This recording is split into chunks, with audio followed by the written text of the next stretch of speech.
friends? Hi, friends. Questo, Enrico, and Rachel's are here, and we are questoing the Talking de Pennies at Leo Place,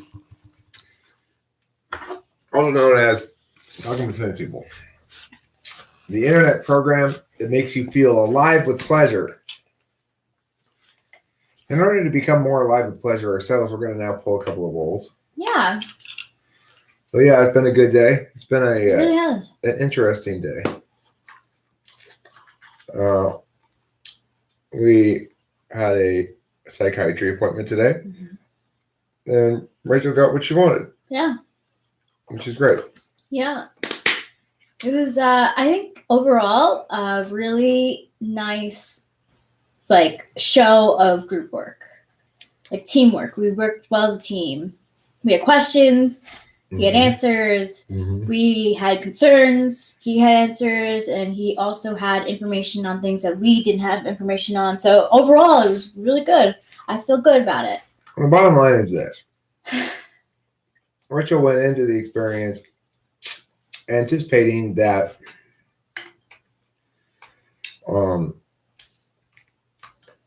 she probably wasn't going to get exactly what she wanted. But what she really wanted was to increase the Klonopin to 1 full pill a day.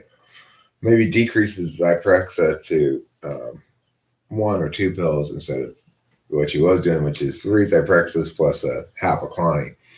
And the psychiatrist didn't have any problem with it. Yeah. So we're going to do that. And, already I just have seen so much of a difference in Rachel since she started being able to sleep properly.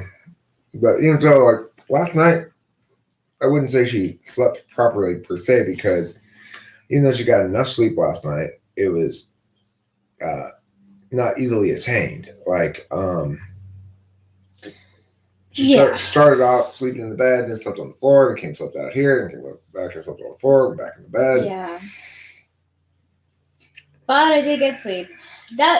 And a lot of that I worry about, because when I'm in that mode, I do know at some point I'm going to get to sleep, but I don't want to wake Eric. So I try to be as quiet as I can about it, because I do care about your sleep too. And thank you, Winston's mom. It's nice to know that it shows. Yeah, it does show, doesn't it? You can see it, right? I can see it too. It's like, you are happy and healthy right now. And it makes me happy and feel healthy as well. The truth is, I always was happy and healthy. It's just when my self-care, my self-health is not at its best, it doesn't matter who's around. Right. In other words, you're naturally happy and healthy, but you have to manage this thing you got going on. Yeah. It's not surprising. It's not, no, I don't. I hate waterbeds. They're so uncomfortable. Rachel likes things more firm, not less firm. I do. I do too. You do? Yeah. Okay, that's going to be easy for us then. Howdy, Jake Hurwitz.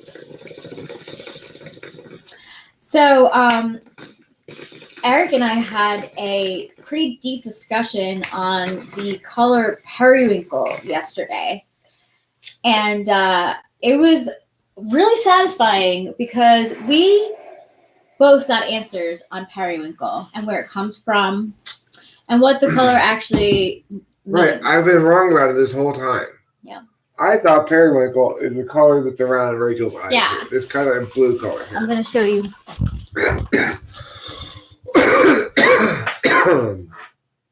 Sorry, that's not periwinkle. Periwinkle's like lavender. Yeah. I don't know why I thought this was periwinkle. So this... Is this my wife? Yes, more or less. We're not technically married, but pretty much. And what are your types? We're ENTP and INFJ. Are we 100% sure? Yes, we're 100% sure. So let me show you. I'm going to make a heart on my arm, and then you can see the color that Eric's anus really is. Right. See, I've been saying my anus is periwinkle, but I thought that was the color of periwinkle. So that's what color my anus is. This Neon color. Blue, it's called. Neon blue. Yeah, it's called Electric. It's a really good eyeliner, actually, LA Girl. So yeah, we went and Googled periwinkle. We discovered that. It's much more pastel. Yeah, it's a lavenderish, purplish color. It's not blue at all, really. And I was just totally wrong about what color that was. Yeah.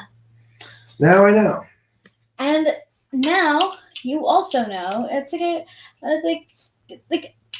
it's very satisfying. I don't know. I'm happy for you. Mm-hmm. So his butthole is more of this electric blue, which I love, man. I have it on my eyes right now, and I like that in the camera. I can only see a little bit of it, but I'm sure in person you can see it more. Also, at a nudist beach, your eyes and my anus match. Oh my gosh, they match together. Mm-hmm. Oh my god. Your whispering eye is mine. It matches up to my eye and we get like powers. Mm-hmm. So, besides periwinkle, other interesting things, I guess, have happened in general a little bit. Not a whole lot of interesting anything has happened, but we've watched some more Naruto and making our way through that. Yeah, it's good fun. I like Naruto a lot. That's like in a characterization of its own. Can't really categorize it. Right. It's not just anime. It's a really rich and fully developed world that has lots of shit going on, and so well made. You have descriptions for each slot that definitionally constrain the other slots, or is that description based on observation? The answer to that is sort of. For example, the second slot defines the seventh, and there's a reason for that, which is if your tool function is to always use one kind of action, say expert intuition, then your polar is going to be the other kind of action. Because since it's not dominant, you don't have that kind of nuanced understanding of it. But regardless, do I have a mechanical description for the slots? No. I don't have that worked out exactly. I know what I think the elements of that mechanical description will be, but it's the element specifically that I need to figure out. I need to figure out how that mechanics work. Well, the way it works, I think, is that it links to which fields the thing is visible on, so to speak, and from which perspectives. So there's 3 perspectives, namely subject, object, agent, and there's 4 fields. And I think some permutation of those things being on or off, quote unquote, comprises the mechanics of the slots to each other. But I don't know exactly. I haven't looked that up. I need somebody a little bit smarter or more TI than me to help me with it. So what I do know is that we can talk about a description of, for example, the polar that links to a skills test that makes it a lot more definitive than something else, and that allows us to falsify it.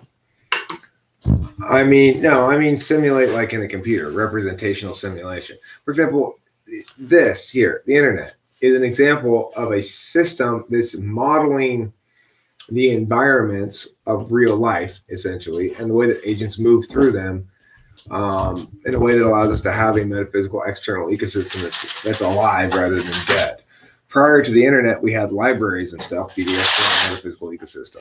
Yeah. And that wasn't a very engaging ecosystem, obviously, compared to this,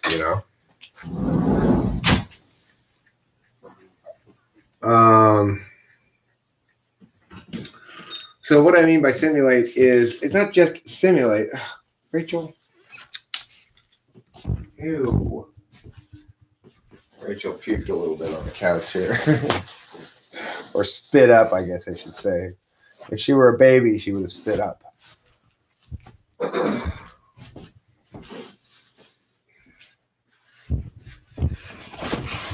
That's pretty gross. Yeah. I'm talking about your little bit of puke right here, yeah. Yeah, I gotta take a break from bongs, I think. A little bit. Yeah, you. Oh, shit! Okay. Sorry, man. I really am. I was not expecting that. It's all right. Anybody else's puke would gross me out. Yours is adorable. Okay, like everything else about you. Oh, thank you for understanding. I do want to wash my hands, though. Please do. I did. Is that? What's that? Same thing. I have to change. I'm like a little baby. I am. Oh, my poor baby. My poor baby can't take Pong Reds. Sorry, I'm not like, tough like you. That's okay. You are a tough guy.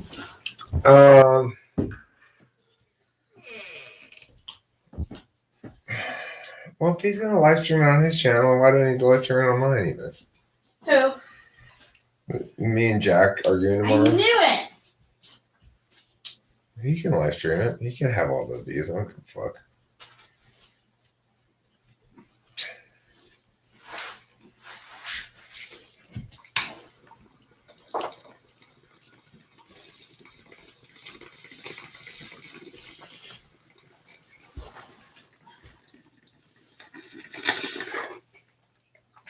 Ooh la la. Boy, if the camera pointed the other direction, you'd be getting quite a show right now. The new baking product is the bacon steamer. It's a steamer, but it uses bacon grease instead of water.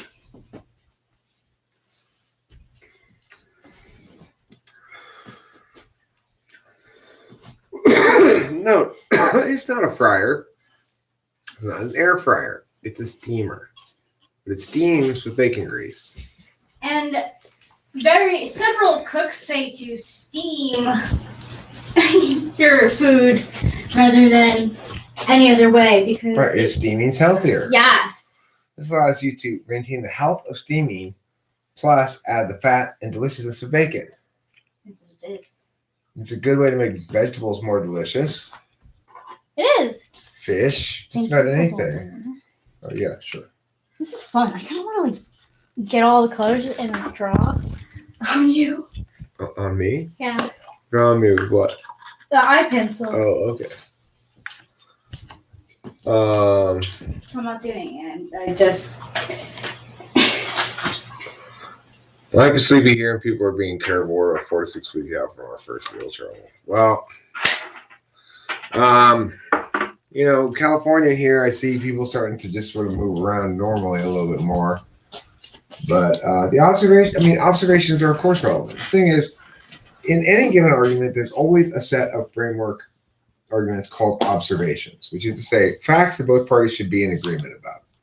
Basic facts. Sun sets in the west, rises in the east, kind of stuff, Yeah. So, for example, there's an observational difference between figuring something out and knowing it already. So that's something that needs to be accounted for by an intentional manner, taxonomy, model, whatever you want to call it, right? What is that difference, and how do the intentional manner account for it is a reasonable question to ask. Because it's based on a simple observation that nobody can deny, which is that if I give you a long set of numbers, ask you to add them together, you have to figure that out. Whereas if I give you a problem like 10 plus 10, you don't have to count it and figure it out. You just go 20. You know the answer already. There's no disputing that those are different things. Is observation a different? Okay, well, I misunderstood your first question when I answered it then. Because in debate, there's a thing called an observation, which is a fact that's basically stated that should be agreed upon by everybody. Now, when you're talking about observation in the model, what I would say is that the agential perspective is that of the observer, whereas the subject perspective is that of the actor, and the object perspective is that of the acted upon. It's a perspective. Observation then would function as a perspective. Now, is observation actually a force in the universe? I would say yes, but I think that force is manifest via attentional manners, namely via paying attention to things. That's what it means to observe something, is to pay willful attention to it. So how observation works, in other words, is one of the things that's answered by cognitive functions. However, that the distinction I'm making between the observer, the subject, and the object is an important one, because it's one that every other model fails to make. They only make the distinction between the subject and the object. Are AI subjects? It's like this. As far as I'm concerned, you guys are subjects. I might afford you, additionally, an assumption that you too have your own agential plane, but I don't have access to that. That's the illocutionary plane. I can make conclusions about what's going on your illocutionary plane, but I don't have direct access to it, whereas I do have access to my own. I don't hate you, Octavio Silva. Hi, Octavio Silva. I'm in the middle of pontificating. When you arrive in the middle of pontificating, you just can't expect me to just finish before I say anything. And I might forget by the time I get to the end. Why Skippy D woes up. I just want to let you know, hugging is loud, people. Hugging is loud and feels good. Day packed into a bowl of gracious goodness and metaphysical ejaculationalism. Sounds like a day. It does. I appreciated watching this Frank James video earlier, the short one about the 16 types from their board. And I like the fact that at the end he had the ENTP use the expression abject wrongness. So it made me happy. I like the way he represented INFJ's inner thoughts too. I thought it was dead on. You know, anytime I would, back in the day when I was first learning about like MBTI on YouTube, the things that he would say would really resonate with me, but I never knew why. Like I just kind of like generalized it. I'm like, which is true. I think the advice he gives people can be pretty much used for everyone, but I did connect with it. And thank you for the solvency.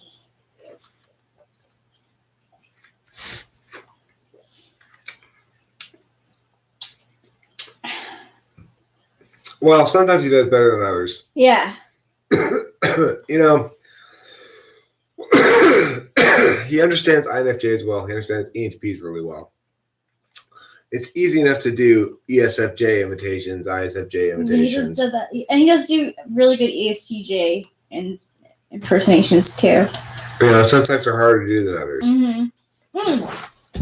I remember that one time I had the idea to like call him like clips on how Frank James doesn't know how to do an ISFJ. Like that's the one he always has problems with. Mm-hmm. He's like getting better, but well, he goes to the go-to NI stuff, you know, baking cookies. I wouldn't call it an especially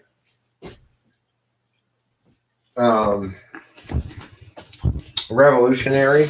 No, and he knows it too. Right, but the thing is, it works so well. Right, it's working so goddamn well for him. He made his 3 minutes some odd video working beautifully. Makes me want to go short. You know, I want to go shorter in my videos in general. Mm-hmm. We could do shit like that. You know, easy. I would like to do some Enneagram stuff because I think we do have a good idea about those types. I know ones because I have a one mom. I've worked with threes before. Twos are basically everyone who's in a couple. Fives are your book. 6 are your warriors. 7 is happy-go-lucky. 8 are the ball busters, and 9 are the peacemakers. 6 are really funny, actually. 6 have a very good sense of humor. They make really great travel agents because they love like their country and yeah, be respectful, Jack. Sorry, Rachel. Go on. They definitely do worry. They're known as the worry warts. There's a good meme that represents 6s, and an older man, chubby, with a smiling face, like happy-go-lucky, like guy, and in the same frame there's him being like, don't mess with me. So 6s can be either like yeah, come over, or like don't get in my way. Right. They get they worry. Night Jack. But 6s also are head types, so the worry, that's when they worry. They have that's what they use. What do you think of Harry Mural and the cognitive personality theory guy?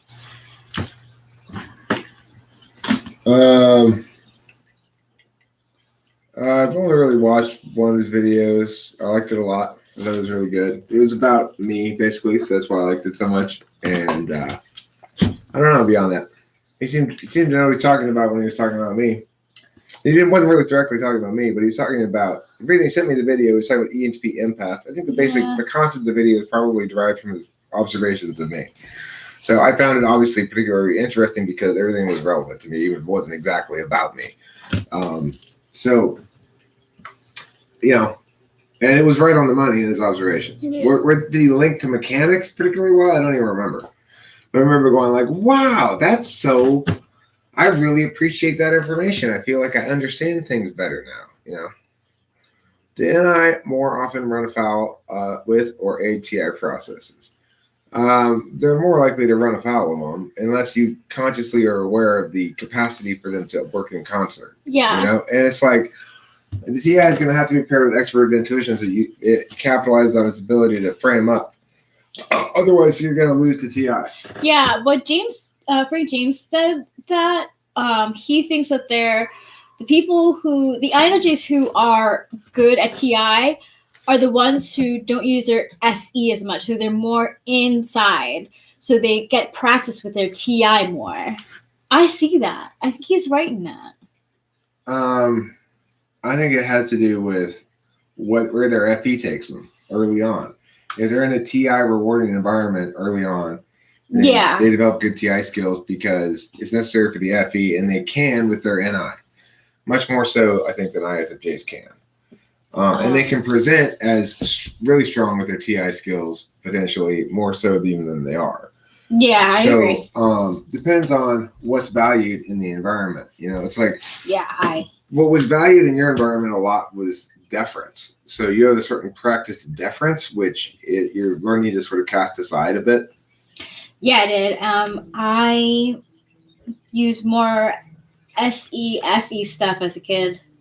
Not even as a kid, as a teen, I should say. That was what the environment rewarded. Yeah. You know? Yep. It's like,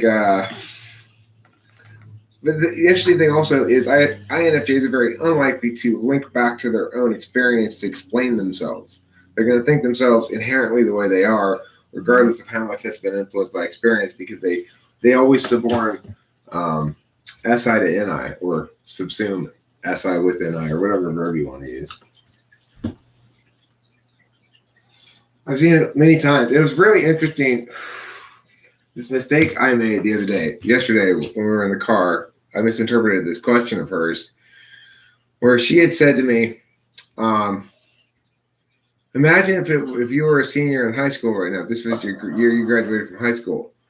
And I said, but then you'd be 4 years old. Oh my gosh, it's like a vine that like it says the person it gives his girlfriend flowers like happy first year, and she's looking like I'm 25.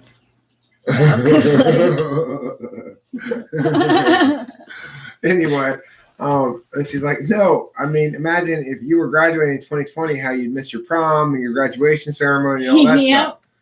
And I was like, oh, right. So you're not really saying imagine. I guess I take it literally, right? Imagine if you were graduating this year. I thought, well, then I'd be 18 years old and you'd only be 4 years old. So let's not have that happen. Why would we want that to happen? Right. Why would we want that to happen? That's so cute. Hey, Matthew Alistair. I think it's indicative of an SI interpretation. A question that was asking for an NI interpretation, an NI answer. Yeah, because I was thinking about how if I was a senior, like, I was never really into prom, but I was never really into graduation either. But I would feel the shaft, you know? I feel like I would have felt shafted. Weirdos is doing fine. Weezos is doing fine. Mm-hmm. We had a spell called Fear, which would make people run around in circles. What were you saying about what you mean by simulatable? Well, what I mean is, I guess, better than simulatable, but although that's the ultimate goal, but simply representable as as a system that's self-sustaining. Like, well, for example, if we were to ideate about the internet prior to its existence, we might ideate lots of different schematics about it, some of which were descriptive or metaphorical, or some of which were actually mechanical ways of implementing the internet. Okay, so think about cognitive functions in the same way. If you want cognitive functions to be um, a meaningful explanation of how and why people are the way they are, then you need to be able to test it in some way. And the only way you test it is by running that system with those parameters and seeing what happens, right? Now, in order to run such a system with those parameters, you're going to need to establish the parameters. What's involved in the system, you know? And any such system description, even if it's just descriptive, should include field, objects, and vectors. And that's the problem with socionics, is it doesn't approach the question as something that's actually capable of being explained in a precise way, with things being reduced to binaries. And it wants to mix in a combination of mechanical descriptions, pseudo-mechanical descriptions with metaphor without distinguishing between the two. So, these are some of the many problems with socionics. Mm-hmm. Yeah, we're going to debate tomorrow, Matthew, 3 p.m. my time. That's Los Angeles time. 3 p.m. I'm going to be right there. If it's okay. Yeah, of course, darling. No, you call me darling. It's going to be a challenge, I know. It's going to be challenging because what I have to explain is complicated. It's not...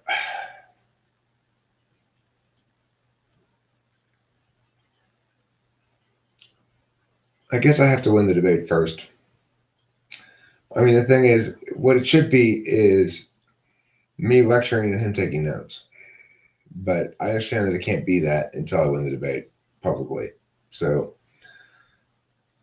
be it. I'll go in and try to win the debate the best I can. The bottom line is the thing we're talking about is very complicated, and it's very involved.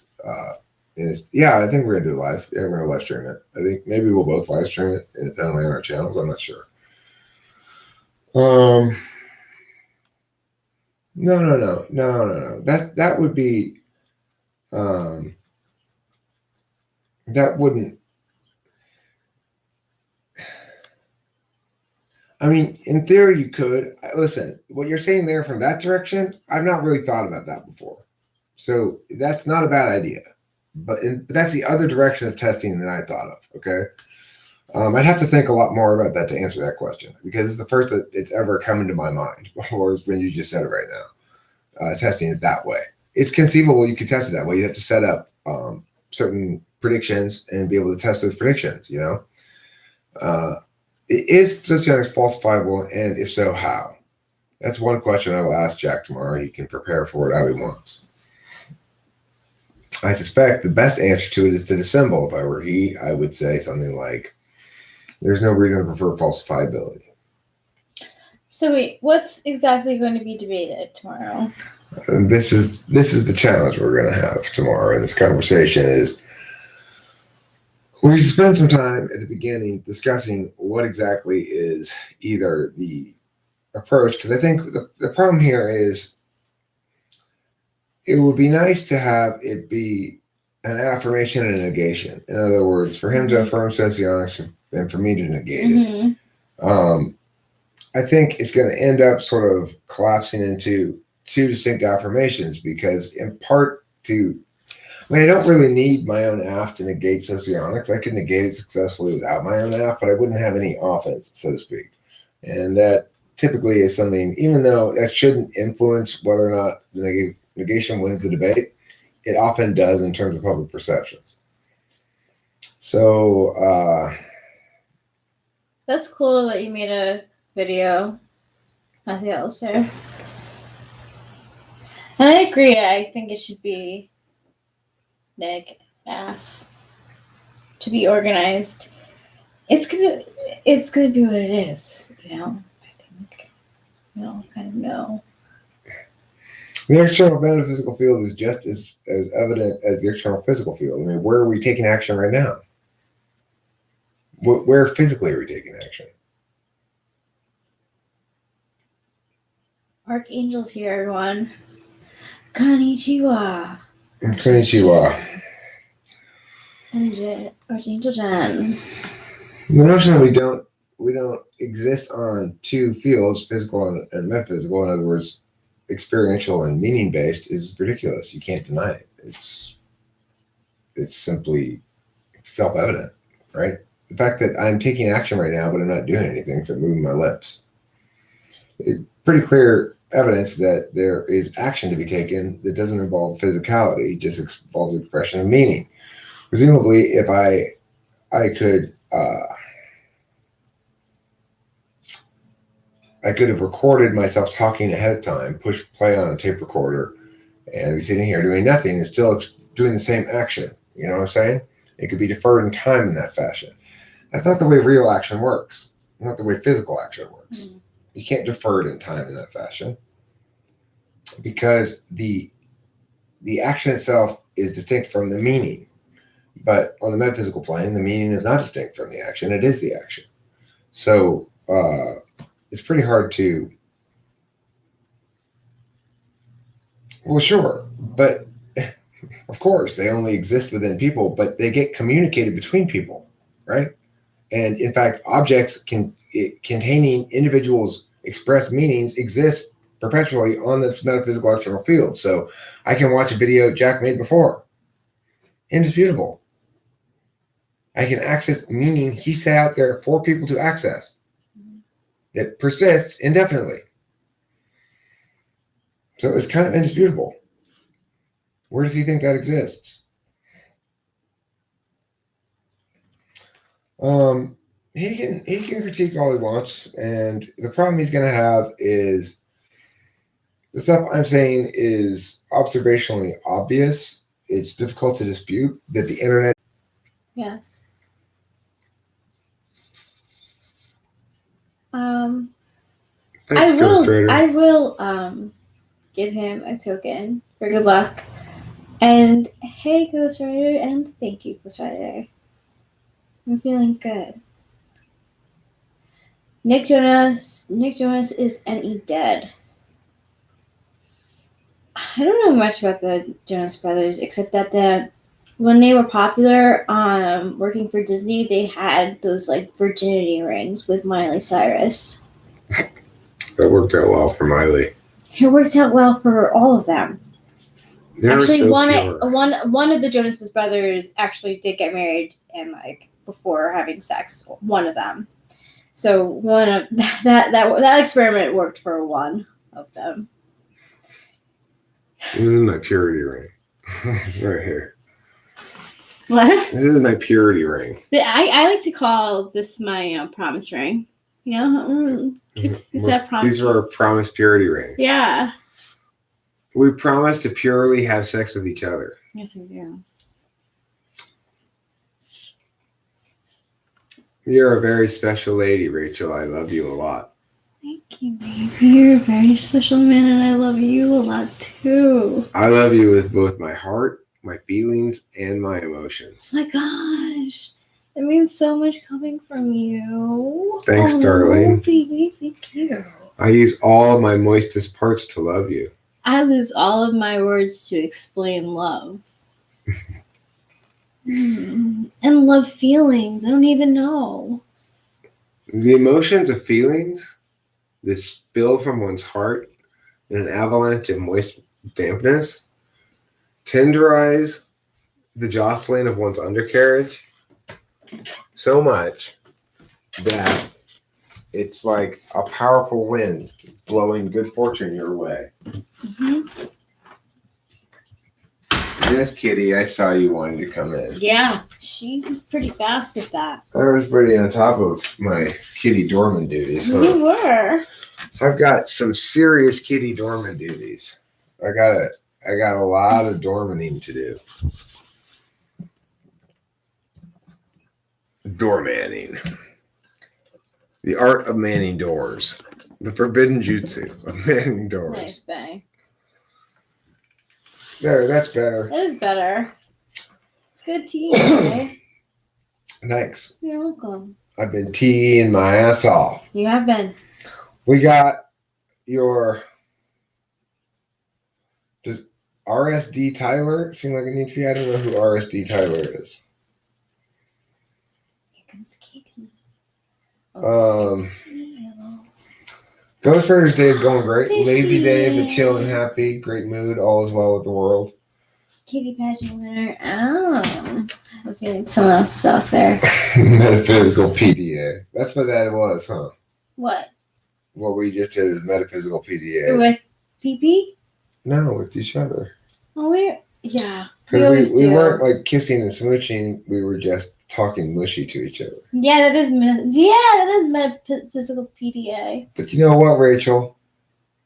You complete me. Oh my gosh, it looked like you were doing jutsu. Right, I'm doing sign language. Yeah. I know, but also the jutsu in Right. Naruto when they like clasp their hands and go like, Kage no Bushin Jutsu. yeah. It Great. is It great. really is. I want to have jutsus. I want to have jutsu too. I don't want to have the unforbidden one though. You don't want the forbidden No, jutsu? Let's have permissible jutsus. Yeah. I'm already your forbidden chocolate. Yeah, it's true. You're my permissible vanilla. I think I got it backward. You got it backwards. You're my permissible vanilla. I'm your forbidden chocolate. Yes. Yes. I'm sorry. I am 6'4", about 180. Pretty skinny, but I've got some guns. Look at this. Check it out. Boom. That's the Boom. guns. Yeah. Pew, pew with my fist, with Mhm. punches. I Those am are doing also- jiu-jitsu. Yeah, I'm 6'4". Rachel's considerably shorter than I am, but so is Yeah. so are most people. To me, it's like I'm taken by surprise when somebody's not shorter than me, and when somebody is shorter than me, I don't really differentiate between. Hey, Ghost Rider! Hey, What? quit trampling on my masculinity. No, Rachel's a lot shorter than I am. I'm short. I'm 5'2". 5'2", is that what I told you? 5'2". She's 5'2". Yeah. So most people are smaller than me. Hey, Ghost Rider, let me tell you, you know where I got these guns is from lifting people a lot. Back when I worked for the county, I would lift adults from their wheelchairs onto the table and back down again and stuff. And the thing is, as a very tall person, of course, my muscles are a little longer than a shorter person, so they look a little less bulky. Wow. Inside, outside, Kitty starting. I do want to see what's out there. I'm curious. Kitty, why are we playing in and out, Kitty, huh?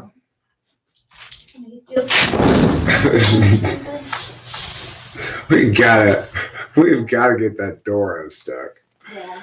I got this sticky sliding door. It's a TE problem. It slides fine once you get it unstuck from the closed position. But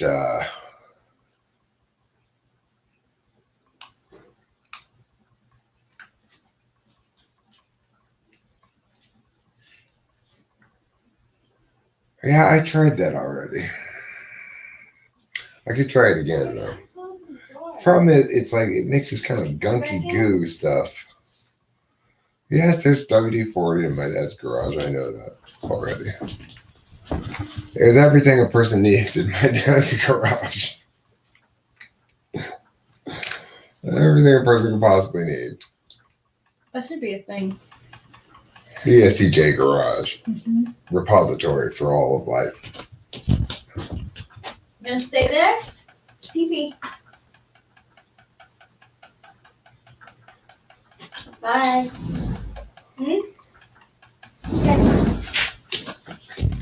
Okay, you can make me some volley now. Yeah, it's normal for me to encounter people a full head shorter than me. And the thing is, like I was saying, I don't really differentiate between people who are shorter than me. Nobody blocks my view. Yeah. And so if somebody does block my view, then I'm surprised by it and it bugs me. It's like, why is that guy so tall? It's funny.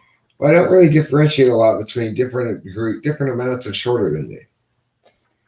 So, I'm sorry for ending to hear. That is miserable. I'm so sorry to hear that.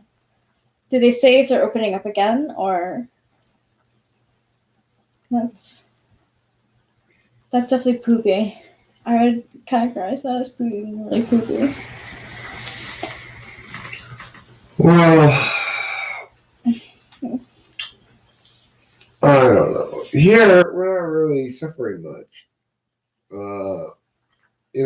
We're able to get everything we want to get. Yeah. We go to McDonald's like every day. It seems to be getting more busy, not less busy. Correct. It is. Nobody really got sick here in Los Angeles, in the California in general, really. Yeah. So, I mean, I guess you could argue it worked. We'll see if it still works after we stop doing this stuff. Of course, the thing is, now there is a law in Los Angeles City. We're not in LA City. There's a law in LA City that you have to wear a mask. I think there may be a law that you have to wear a mask in the pharmacy in Temple City. I don't know, but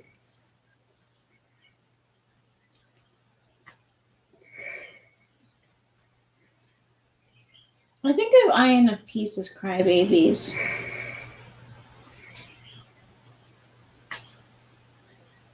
But I never mind when they do. I think it's genuine, but they do cry a lot. It's cute. ISFJ are bigger crybabies. I don't know. I mean, you say I'm a big crybaby. I cry all the time. I'm an ENTP. More than me. I think crybabiness is a good thing. She was here last time we were here, Archangel.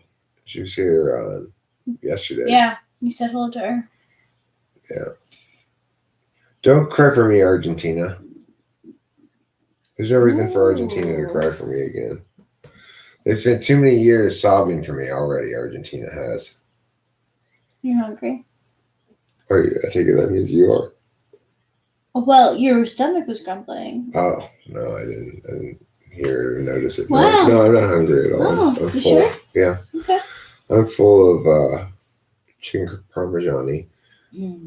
How about you? You hungry? Yeah, no. Okay. I'm more thirsty. We have snacks galore. Mm-hmm. Yeah, I'm thirsty too. Maybe I'll go get another soda right now. Would you like me to get you on? If you don't mind. Can I give you a kiss on the cheek? I love you with my mittens. I love you with mine. My sister is not operationalized. Well, what I mean by that is that, Actually, like, you can't convert things between things. So, yeah. Why are there multiple configurations? Well, there are different strategies to do. Yeah. Well, to do what?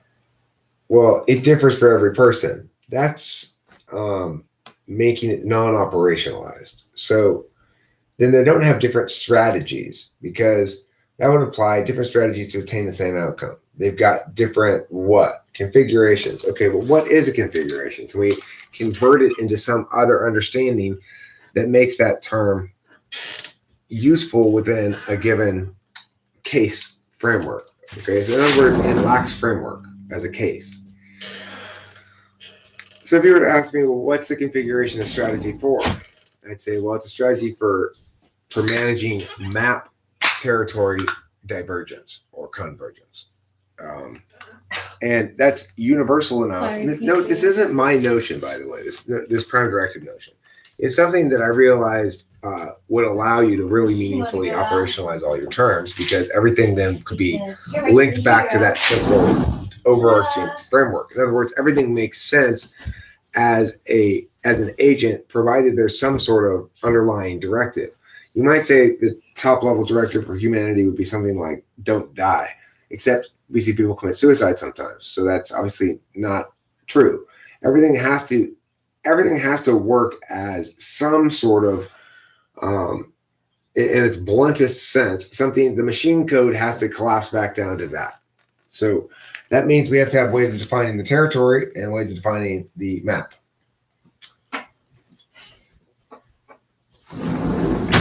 In other words, it's the base level dichotomy. You have to have some axiomatic base level dichotomy, or else you don't have a meaningful system. And the axiomatic base level dichotomy has to match up with people's actual observed behavior. What can we observe as an actual dichotomy that would function as a prime directive? The only thing that works, that explains everything, is in fact this reduction of free energy notion, which I'll probably look it up before I argue with him tomorrow about it, so I can cite it more properly. But this guy is a very well-respected super genius guy whose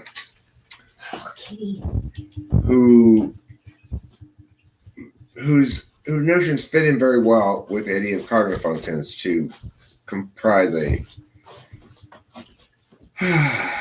It's hard to explain, for fuck's sake. It's like. I thought you were doing a good job. Yeah, I know.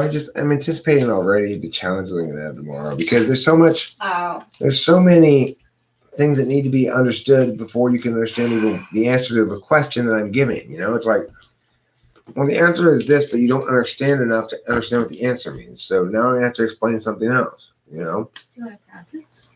Hmm? Do you want to practice? No, look, I know how to deal with this thing. Cool. But this is the problem. Now I'm stuck between two competing values, which are debate and explication. So the best strategy is to simply answer the question directly and make him continue to seek further explanation because he doesn't understand the answer. Well, yeah. I can take that approach. Here's the answer. Wait, what does that answer mean? Well, if you want me to explain it, I need to explain this. You want me to explain that? That's how I'm going to have to play it,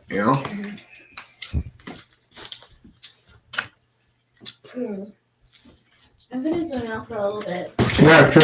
I'm going to probably wrap this up in about 10 minutes anyway. No worries.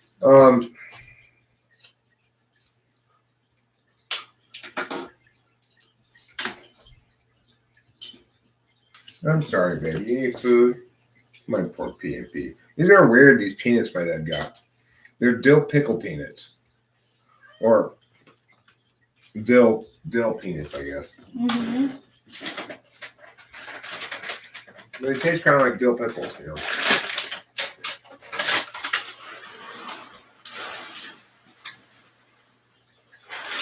There you go, my magnificent kitty friend.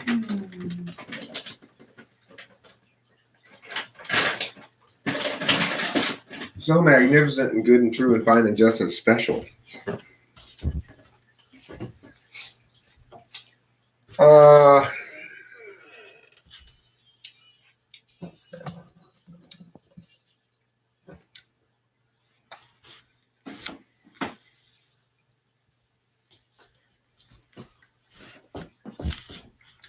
I didn't. I don't think, said Venus. Not that I remember.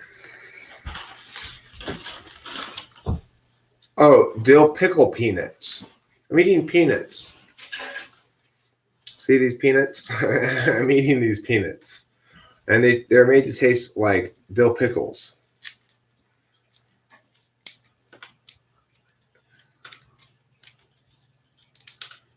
I am fine, Lobo Rose.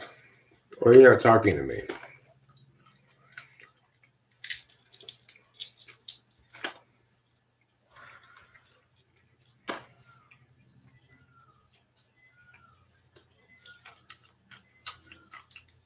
I mean, I'd say the sixth law function is generally an area where socionics and I are not in a lot of disagreement. But yeah, you've got it right.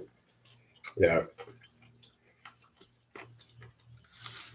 Whether it's value or not. And first of all, I mean, that's the other thing. It's like, there's a difference between instrumental values and absolute values. What do they mean by value?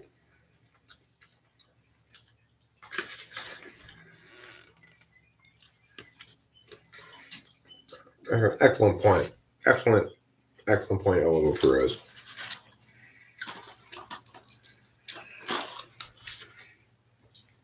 Peanuts being neither peas nor nuts are improperly named. You are correct.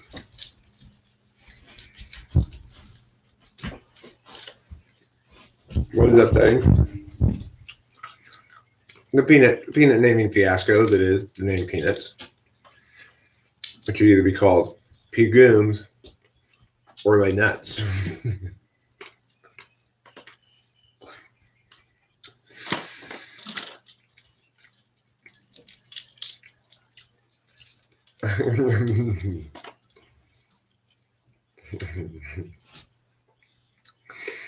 A person who asks for advice over and over again is called an asshole. I like that.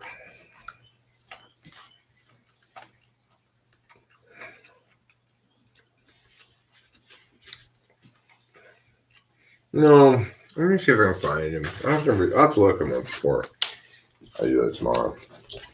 Look up like reduction of free energy philosopher or something like that. I don't know.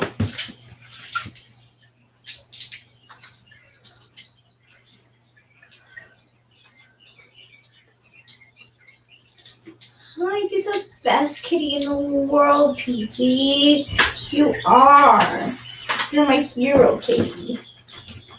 Katie has learned. Part of the reality of being Eric is I don't really keep track of my citations.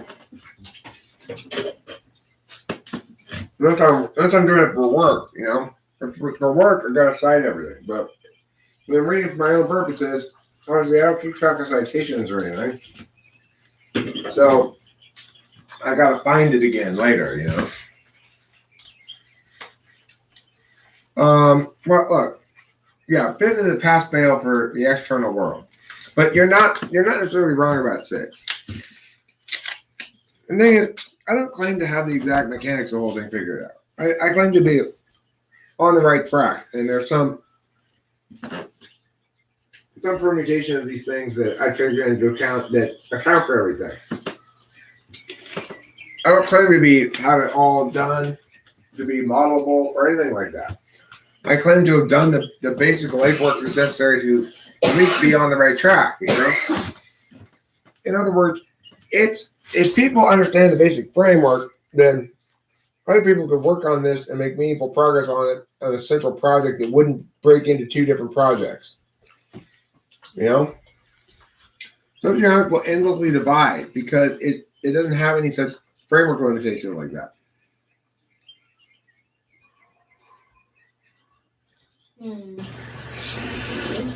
Oh, I love you too. Yeah. Mommy and I both love you, but PP. Thank you. Thank you. Carl Friston? Maybe.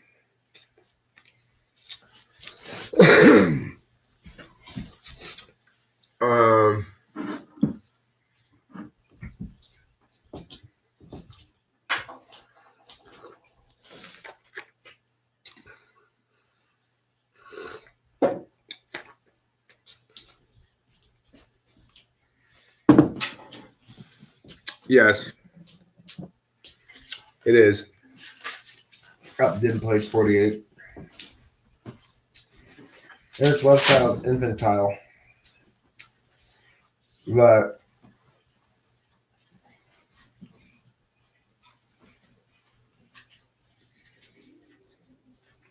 I don't know if that means what you think it means. don't know what you think it means, you know.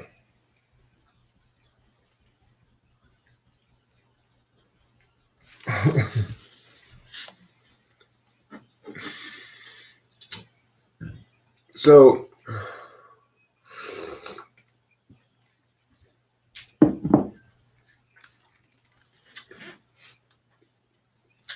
Hi, lovely. My lovely Persephone.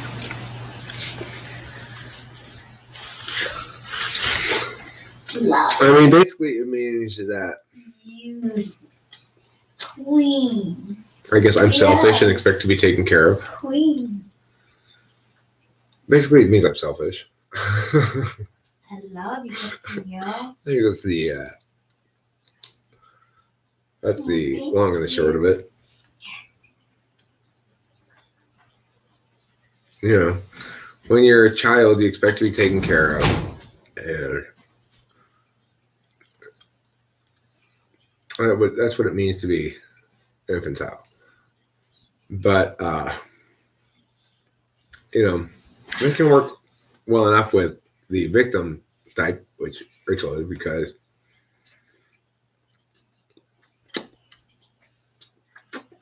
after all, I'm being selfish.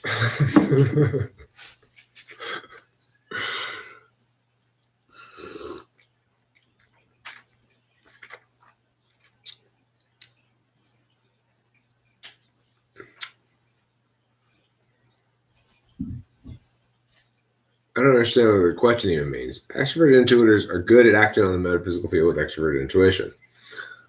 It is not the case that we're good at using extroverted sensing to act on the metaphysical field. It is the case that we can take some action on the external physical field with extroverted intuition, which is to say, in other words, it depends why I'm talking, right? In terms of what field it's playing on, or what field it plays on. So, for example, if my goal is to disrupt your progress on the metaphysical external field, I might make a lot of random noises right now that would disrupt the people's ability to listen to me. It would disrupt the metaphysical field, right? There's limited ability of people to do that because most of the spaces in which metaphysical field expression occur have some degree of control over them, as does this one. So in other words, in order to come yell over me, heckle me, you'd have to actually physically come to my house and start yelling, and at that point you'd probably get into trouble, right? So the fact that one can use vocalization as a within the extroverted sensing frame on the extroverted, look, the thing is, at that point, what you're talking about is, am I using extroverted intuition when I'm talking? Well, not necessarily is the point. Almost always, if you're conveying meaning, because then you're taking action intended to have an impact on the metaphysical field. Now, you can have indirect impact on the metaphysical field by disrupting the physical field in which the metaphysical field is dependent. So, for example, you could shut down my ability to communicate with you right now by turning off your electricity. That would be taking extroverted sensing kind of action on a physical field, but it would have impact on the metaphysical field, right? For you. Does that answer your question?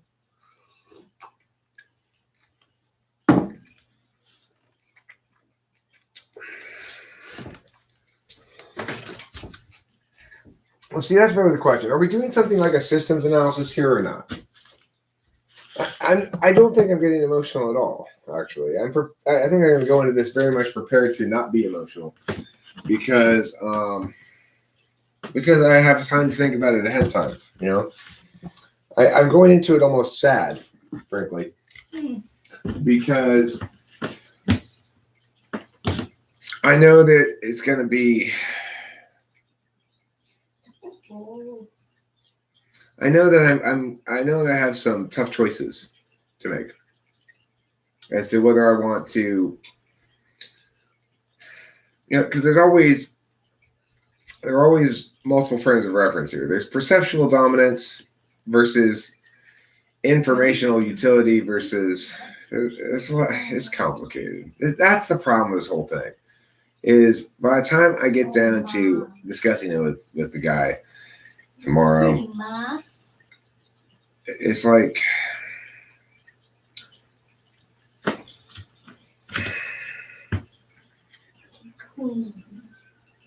are we doing some sort of systems analysis or not? If we are, there are ways to make that more or less real.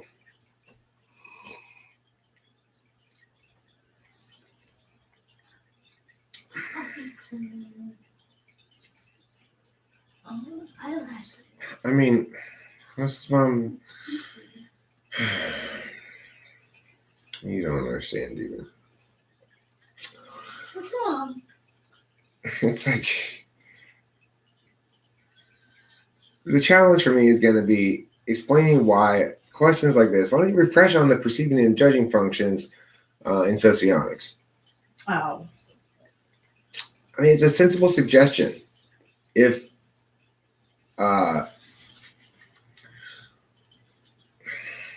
under normal circumstances, a perfectly sensible suggestion.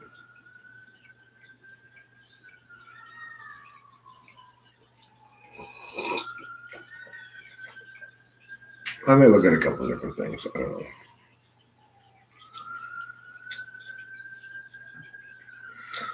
I just know that here's the bottom line. My system is vulnerable to being unfinished in spots, right? There are things I don't have answers for or can't explain. But it's robust in its architectural soundness. His system is, in some sense, more complete, but it has no architectural robustness. Doesn't actually withstand any scrutiny. So you can see how being somebody who's determined to debate honestly and everything, that it's going to come out looking like more of a wash than it should, because the reality is, of course, there are vulnerabilities in critiquing my approach because these things are set up to functionally perform the job it's supposed to do, but it's not done yet, right? So it's easy enough to point to these parts are simply speculative now. Well, that's true, but nevertheless, the parts that are done properly to code, so to speak, whereas socionics is not done to code. And it's a clusterfuck of a disaster, of a mess of lots of different things. It doesn't know what it is. It doesn't know what it's trying to do. So how do I make clear this reality to people who fundamentally don't go into it with a lot of knowledge about systems analysis? If I'm going to refresh on anything tonight, Winston's mom, or tomorrow before this thing, it would be systems analysis stuff. Set theory, you know? Right. So, because that's what. Oh, thank you. I love you too. Good girl. Always. Okay, ready? Anyway.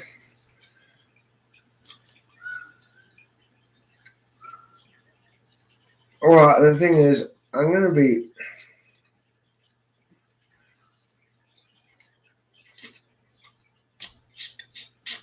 Why set theory? It's important to remember that we're building this thing out of language, okay? But we're trying to use language in a way that's purposeful. There's something called English prime, which is an expression language that always uses subject, verb, object. I would posit that if you wanted to use English correctly, that you use English prime, making a special note of distinction between first person and third person subjects. There's a reason why English prime is considered the only kind of language that ought to be used in any kind of science thing. It's because everything other than English prime, namely that which uses linking verbs and expresses equivalences that don't exist necessarily, is metaphor. So it's like, okay, to really explain why the shit is the way it is, I have to go back to explaining what English prime is and why linking verbs are a manner of using language that is inherently metaphorical Whereas there are non-metaphorical expressions of language, and the two things are distinct. Okay, so that's where I have to go back to begin to explain this thing properly. That's a way, way far distance from the city gates here that need to be argued about, I'm not right? in the frame, right? You are in the frame. Ooh. But your bottom part Okay, thank you. isn't. I'll give you a little more privacy there, baby. Yeah, your bottom part wasn't showing at all. Just your torso. Now it's just me in frame. Thank you. Mm-hmm. So do you see why what I'm talking about is challenging for me?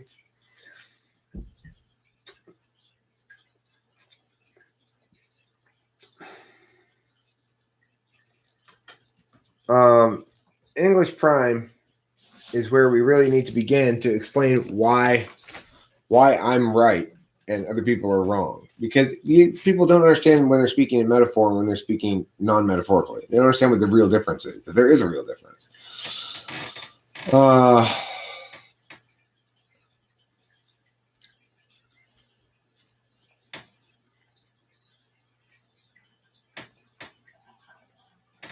So it's like,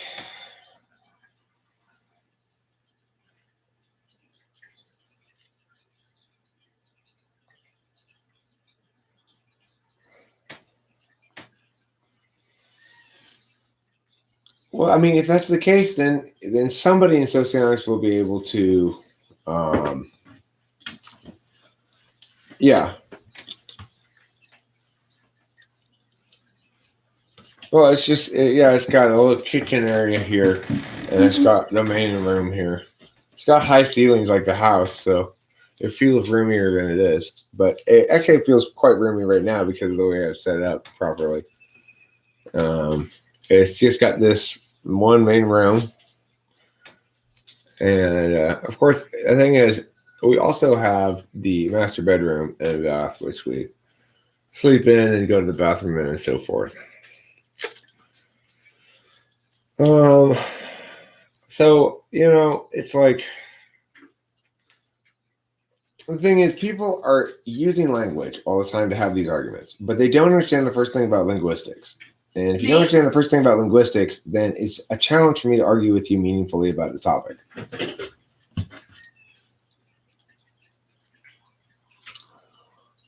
Well, I mean, has it ever answered the question, what is it trying to do? What is it purporting to be itself? Is it a model? Is it a taxonomy?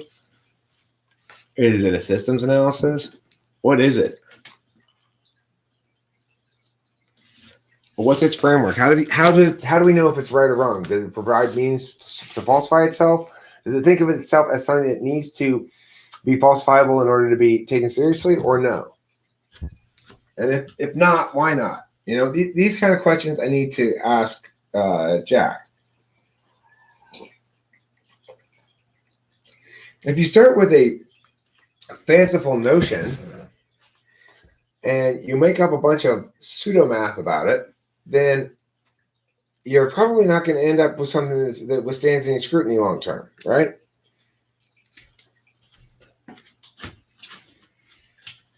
But anyway, did I swallow caustic soda?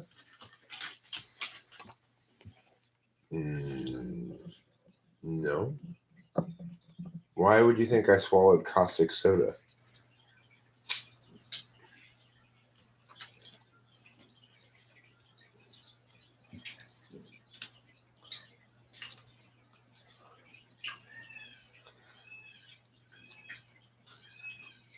Why am I so red? Am I red?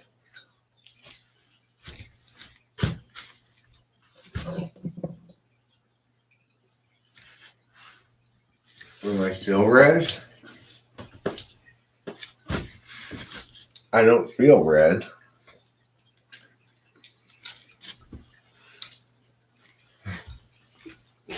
Happened to you before, huh? No, I don't have any sunburn. It's just the color of your dreams infusing your vision with their rosy hue.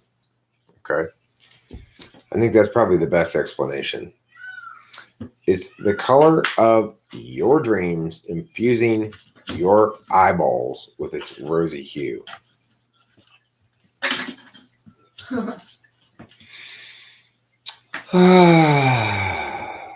So anyway, tomorrow will come and pass, come and go, and people will think what they think afterwards, and I'll have to make more of an effort to. I'm a yellow bone. Okay, good. Is that good or bad? I don't know. What does it mean to be a yellow bone? I mean, my bones are valuable like gold.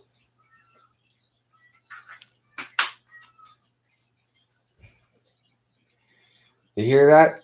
Carl Ventner values my bone like it's gold. Looks like I'm in a bad mood. How about now? Hey, now I'm beginning. See? Now I'm in a surprised mood. Happened? I'm surprised. That's what happened. Do you? 100% INFJ? Do you have a question? What's your question? I am 100% INFJ.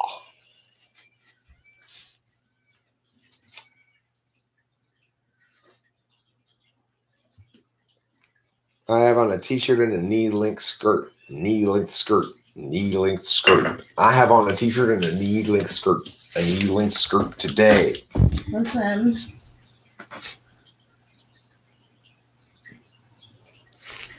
Fat and a razor of love. Yeah. I love how your fit so perfectly. It does fit perfectly.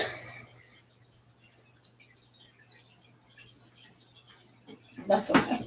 Where's my INFJ? She's over there. Over that way, somewhere. You're an ENTP with INFJ Commander?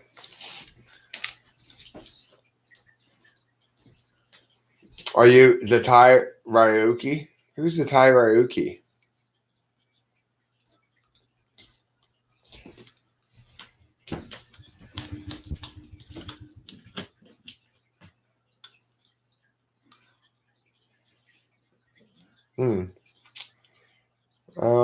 I'd like to think we don't do battle.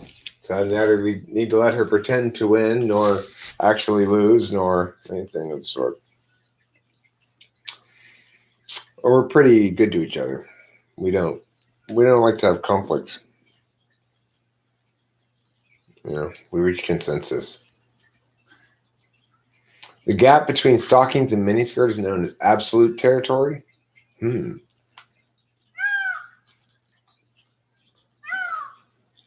Hi, Sean. How are you?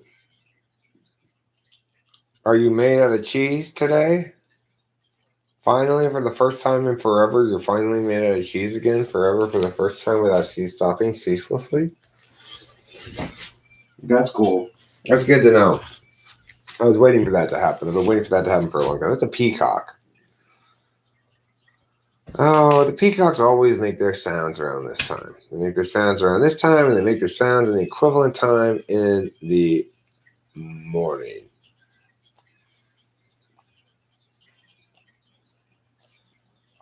Hold on a second. There aren't 17 personality types INFJ. There's only 16. You got that number wrong.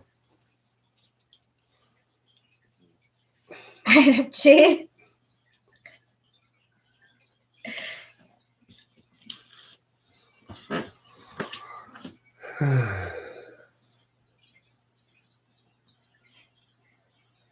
All right.